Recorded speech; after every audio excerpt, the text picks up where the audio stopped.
नमस्कार साथियों, स्वागत है आपका BNK24 यूट्यूब चैनल पर। बहुत बहुत साथियों, हमारे मित्रों को क्वेश्चन आ रहे थे कि कंज्यूमर में आजकल ग्रोथ नहीं आ रही है और IGL के साथ में क्या हो गया, ये थोड़ा सा डिस्कस कर लेते हैं। तो पहले बात करते हैं IGL की। IGL के साथ आज क्या हुआ, या इंद्रप्रस्थ गैस लिमिटेड जो गैस डिस्ट्रीब्यूशन का बिजनेस करती है, महानगर गैस लिमिटेड। बेसिकली हुआ क्या कि एक सरकार ने इनको देने वाली जो गैस थी ना, उसको 20% से घटा दिया।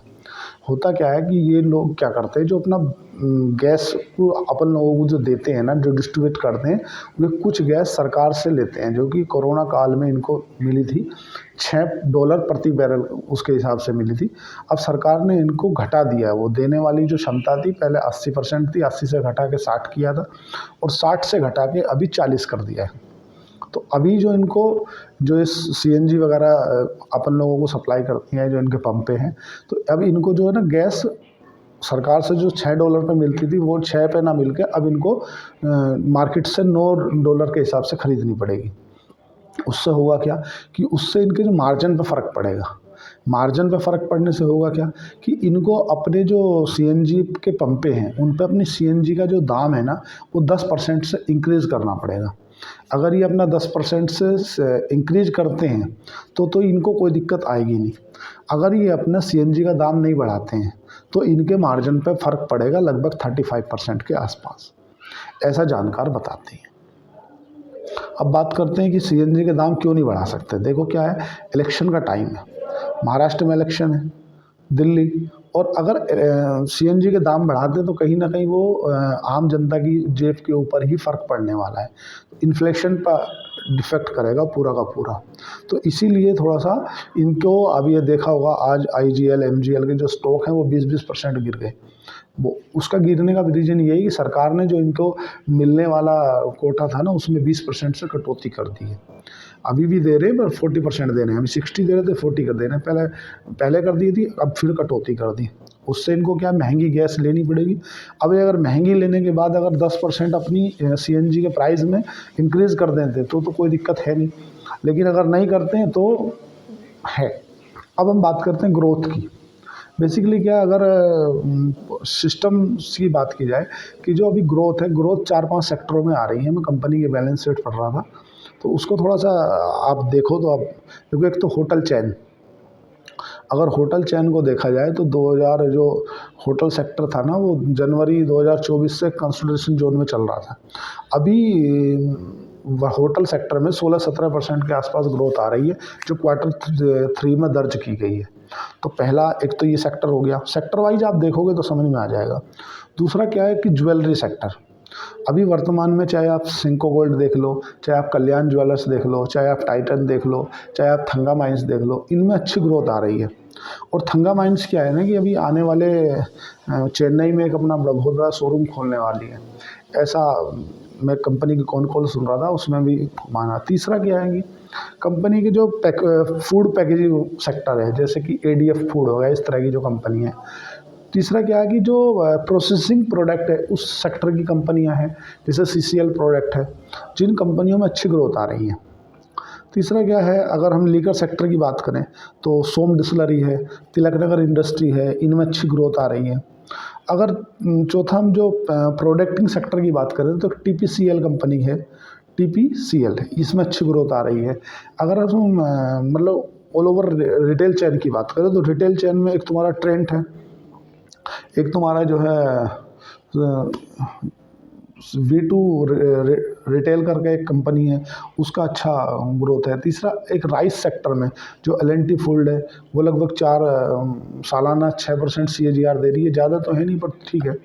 तुम्हारा चमनलाल सेतिया है, मार्जिन थोड़े इम्प्रूव हुए हैं इसमें, और क्वार्टरली रिजल्ट भी अच्छे आए हैं। तीसरा क्या है कि बेवरेजेज जो सेक्टर है, चाहे तुम्हारा हिंदुस्तान फूड हो गया या तुम्हारा वरुण बेवरेजेज हो गया, इस तरह के जो सेक्टर हैं उनमें ग्रोथ आ रही है। अब हम बात करें कि इनमें मैं पढ़ रहा था, बैलेंस शीट में पढ़ रहा था, तो मैंने सोचा कि क्यों ना आज इस पर रिसर्च करके डाल दी जाए। तो मेरे को ये सेक्टर थोड़े अच्छे लगे और इनमें ग्रोथ भी आ रही है। आपको स्टॉक कोई रिकमेंड नहीं है, कोई इन्फ्लेशन नहीं होना। आपको मैं बता रहा हूँ कि जहाँ पे मुझे लग रहा है कि भाई ग्रोथ आ रही है, जैसे कि अभी FMCG में बिल्कुल भी ग्रोथ नहीं है, तुम्हारा ब्रिटानिया में ग्रोथ नहीं आ रही है, और हिंदुस्तान यूनिलीवर ग्रोथ नहीं है। तो मैं तो केवल उन सेक्टरों को आइडेंटिफाई कर रहा हूँ जिन सेक्टरों में ग्रोथ देखने के लिए मिली है। अभी जिस हिसाब से हिंदुस्तान यूनिलीवर और ब्रिटानिया की ग्रोथ स्लो डाउन में गई है, तो कहीं ना कहीं स्टॉक प्राइस पे उसका इफेक्ट डला है।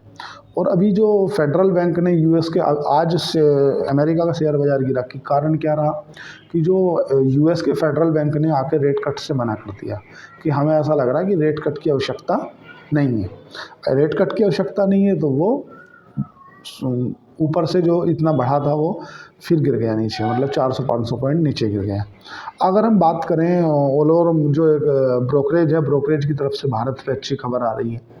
जो जेफरीज है, जेफरीज ने भारत को बोला है कि हम ऐसा लगता है कि आने वाले दौर में भारत चाइना से अच्छा करेगा। एक सीएलएसए है, सीएलएसए ने भारत को बोला है कि भाई हमें भरोसा है कि भारत में जो उसकी जीडीपी है वो 7.2% की रेट से बढ़ेगी। मोडीज़ ने भारत पे भरोसा जताया है, क्योंकि कहीं ना कहीं जो चाइना के आज एक खबर आई थी कि चाइना ने जो भी सब्सिडी दी थी मेटल सेक्टर में, उसने उसके लिए मना कर दिया है।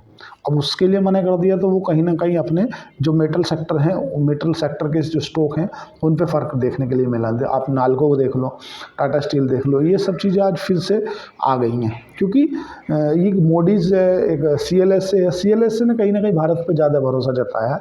बोले हमें चाइना से ज़्यादा लगता है कि भारत में निवेशकों को ज़्यादा सुरक्षित महसूस होगा और ज़्यादा रिटर्न बनने की गुंजाइश है। तो क्या है कि खबर धीरे धीरे सुधर रही है। देखो, आपको दो चीज़ एक साथ नहीं मिल सकती। अच्छा भाव मिलेगा तो अच्छी खबर नहीं मिलेगी, अच्छी खबर रहेगी तो अच्छे भाव नहीं मिलेंगे। अगर आपको भाव अच्छे लेने हैं तो आपको नीचे में लेना है तो आपको गिरे हुए बाज़ार में लेना पड़ेगा। अगर आप सोचते हो कि मुझे ऊपर लेना है तो ऊपर फिर वो भाव आपको उसी रेट के देने पड़ेंगे। तो साथियों, अभी जो वर्तमान में स्थिति चल रही है, बहुत ही सेंसिटिव मार्केट है।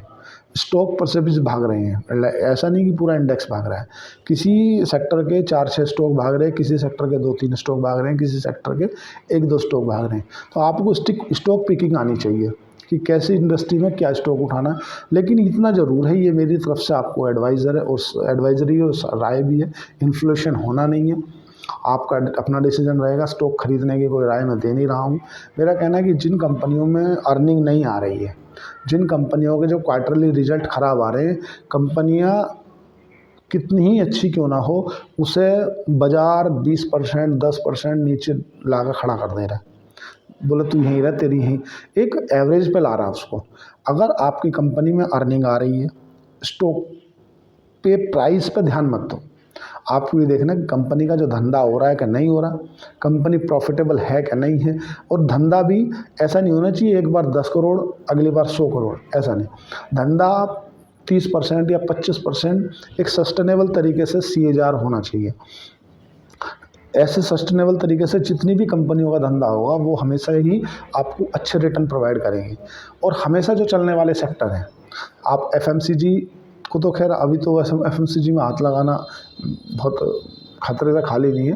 बाकी जैसे कंज्यूमर सेक्टर है, कंज्यूमर सेक्टर में जैसे आप हॉस्पिटल सेक्टर को देख सकते हैं, वो कंज्यूमर सेक्टर में आता है। आप जो डायग्नोस्टिक सेक्टर होता है, जैसे लैब वगैरह होती हैं, वो कंज्यूमर में आता है। तुम्हारा होटल सेक्टर है वो कंज्यूमर में आता है। ज्वेलरी सेक्टर है वो कंज्यूमर में आता है। प्रोसेसिंग फूड एक्सपेंट वगैरह वो कंज्यूमर में आता है, क्योंकि ये हमेशा चलने वाले हैं। अभी तो शादियों का सीज़न चलेगा तो ज्वेलरी और चलेगी। आपको मैं एडवाइस नहीं दे रहा, कोई ख़रीदना बेचने की राय नहीं दे रहा। मेरा कहना है कि आप कंपनियाँ पढ़ो, उनके बैलेंस शीट पढ़ो, कंपनी की फंडामेंटल देखो। अगर कंपनी फंडामेंटली मजबूत है, क्योंकि कंपनी लंबे समय में फंडामेंटल को रिस्पेक्ट करती है। अगर कंपनी फंडामेंटली वीक है और वो भागी जा रही है, तो अब तो खैर नहीं भागी रही होगी, अब तो सब कुछ सिस्टम पे ला दिया। बाजार ही 30-40% टूट चुका है, मतलब ऑल ओवर जो स्मॉल कैप मिड कैप की जो इंडेक्स है 30% 20% नीचे ला कर खड़ा कर दिया होगा। अब केवल जो कंपनी में ग्रोथ है, प्रॉफिटेबल हैं और सस्टेनेबल तरीके से चल रही हैं, तो वे आज भी अच्छी हैं, कल भी अच्छी हैं, परसों भी अच्छी रहेंगी। जिन कंपनियों में अर्निंग नहीं है, सेल्स हो नहीं रही, टॉप लाइन बढ़ नहीं रही, बॉटम लाइन बढ़ नहीं रही, ऑपरेटिंग प्रॉफिट मार्जिन है नहीं, प्राइस टू अर्निंग रेशियो अपने अलग हिसाब से चल रहा है, तो ऐसा नहीं चलेगा। क्योंकि अभी तुम देख रहे होंगे कि पहले एक आईपीओ को बम्बार सी लग गई थी, ये आईपीओ आ गया, वो आईपीओ आ गया, ये आईपीओ आ गया।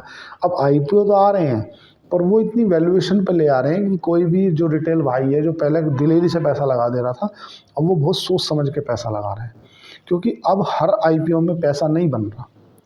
आईपीओ अभी ये वर्तमान में जो भी अडानी इसका ग्रीन एनर्जी का आईपीओ आ रहा है, इसमें भी मैंने इसका भी जीएमपी कोई इतना खास चल नहीं रहा है।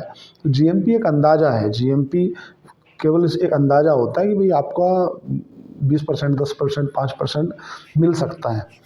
बाकी अगर जो लंबे समय के निवेशक हैं उनको ना आज दिक्कत थी, ना कल दिक्कत है, ना परसों दिक्कत है।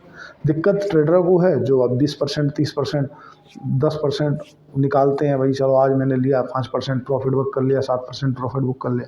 निवेशकों को परेशान नहीं होना, चिंतित नहीं होना, बाजार है तना ऊपर आएगा नीचे आएगा, सब एक साइकिल है, उस साइकिल का हिस्सा है, इसलिए घबराना है नहीं। तो कृपया आप सभी से मेरी एक ही गुजारिश है कि अभी जो टाइम चल रहा है, कंपनियों का फंडामेंटल पढ़ो, बिजनेस मॉडल पढ़ो और कंपनियां अच्छे से आइडेंटिफाई करो। जो कंपनी आइडेंटिफाई करके रखो, जैसे ही बाज़ार में रिकवरी चालू होगी तो बाज़ार आपको खरीदने का मौका नहीं देगा। तो इसीलिए अच्छी कंपनियों का बिजनेस मॉडल पढ़ो, उनको अच्छे से आइडेंटिफाई करो, फिर कंपनियां खरीदो और टेंशन फ्री रहो। अभी लेवरेज की मार्केट है नहीं, तो कृपया लेवरेज ना लें। चैनल को लाइक करें, सब्सक्राइब करें, कमेंट करें। धन्यवाद। Thank you.